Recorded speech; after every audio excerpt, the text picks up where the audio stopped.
Hello friends, welcome to my YouTube channel common kitchen tips. നമുക്ക് soya chunk കൊണ്ട് ഒരു നല്ലൊരു ടേസ്റ്റായിട്ടൊരു ബീഫ് കറിയുടെ ടേസ്റ്റുള്ളൊരു കറി തയ്യാറാക്കാം. നമുക്ക് ചെറിയ സോയാ ചങ്കാണ് കിട്ടിയിരിക്കുന്നത്. നമുക്ക് കുറച്ച് രണ്ടായിട്ട് മുറിച്ച് ക്ലീൻ ചെയ്തെടുക്കാം. അത് നമുക്കൊരു അരമണിക്കൂർ കൊടുത്താൽ മതിയാവും. രണ്ടായി കട്ട് ചെയ്ത് നമുക്ക് കുറച്ച് ഉപ്പും മഞ്ഞൾപ്പൊടിയും കുറച്ച് മുളകുപൊടിയും മല്ലിപ്പൊടിയൊക്കെ ചേർത്ത് ഒന്ന് വേവിച്ചെടുക്കാം. കുക്കറിൽ വേവിക്കണമെന്നില്ല, പെട്ടെന്ന് വെന്ത് കിട്ടും. ചെറിയ സോയാ ചങ്കാണ്. നമുക്കത് മറ്റുള്ള പാത്രത്തിൽ പരന്ന പാത്രത്തിലും വേവിച്ചെടുക്കാം. നല്ലപോലെ ഒന്ന് ഇളക്കി നമുക്ക് നടച്ച് സിമ്മിൽ വെച്ച് നമുക്കൊരു 10-15 മിനിറ്റ് കൊണ്ട് വേവിച്ചെടുക്കാം. മറ്റൊരു പാനിലോട്ട് നമുക്ക് കുറച്ച് വെളിച്ചെണ്ണ ചേർത്ത് നമുക്ക് ഇഞ്ചി വെളുത്തുള്ളി പേസ്റ്റാക്കിയിട്ടില്ല, ചെറുതായി കട്ട് ചെയ്തെടുത്തിരിക്കുന്നതാണ്. അതൊന്ന് ചൂടാക്കിയെടുക്കാം. അത് ചൂടാക്കി കഴിയുമ്പോൾ നമുക്ക് പച്ചമുളകും തക്കാളിക്കയും സവാളയും നമ്മൾ ചെറുതായി കട്ട് ചെയ്ത് വെച്ചിട്ടുണ്ട്. അതിൽ നമുക്ക് ഇഞ്ചിയും വെളുത്തുള്ളിയും മൂത്ത് വരുമ്പോൾ സവാളയും ചേർക്കാം. അത് നല്ലപോലെ ഒന്ന് വഴണ്ടി വരുമ്പോൾ നമുക്ക് പച്ചമുളകും തക്കാളിക്കയും കൂടെ ചേർക്കാം. ഇത് നല്ലപോലെ ഒന്ന് വഴറ്റിയെടുക്കാം.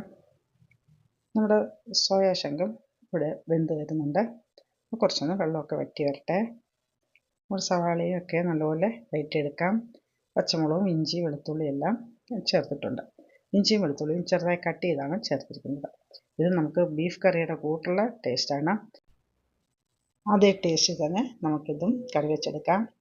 നമുക്ക് സവാള എല്ലാം വഴറ്റി വന്നിട്ടുണ്ട്. നമുക്കതിൽ കുറച്ച് മല്ലിപ്പൊടിയും മുളക് പൊടിയും മഞ്ഞൾപ്പൊടിയും ചേർക്കാം. ഗരം മസാലയും കുരുമുളക് പൊടിയും അവസാനം ചേർത്താൽ മതിയാവും.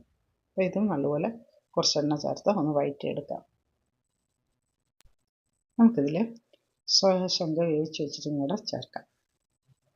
അപ്പം നല്ലപോലെ സവാളയൊക്കെ നല്ലപോലെ വഴന്ന് വന്നിട്ടുണ്ട്. നമുക്ക് വേവിച്ച് വെച്ചിരിക്കുന്ന സോയാ ചങ്ക് കൂടെ ചേർക്കാം. നല്ല വെള്ളമൊക്കെ വറ്റി വന്നിട്ടുണ്ട്.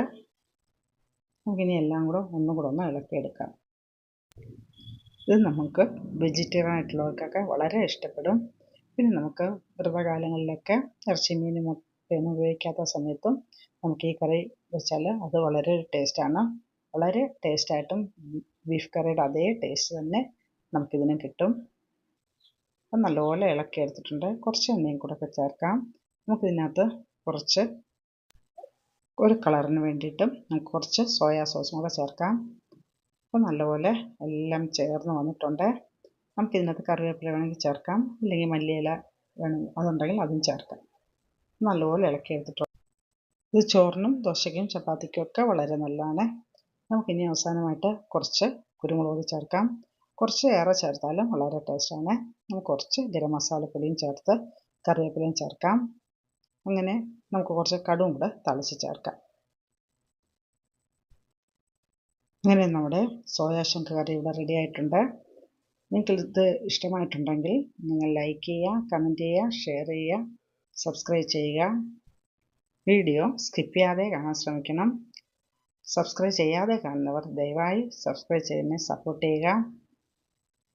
നിങ്ങൾ ആ ബെല്ലൈക്കണൊന്ന് ഇനേബിൾ ചെയ്യുക. ആ ഓൾ എന്ന ഓപ്ഷൻ കൂടെ കൊടുക്കണം. എന്നാലേ ഞാനിടുന്ന വീഡിയോയുടെ നോട്ടിഫിക്കേഷൻ നിങ്ങൾക്ക് വരികയുള്ളൂ.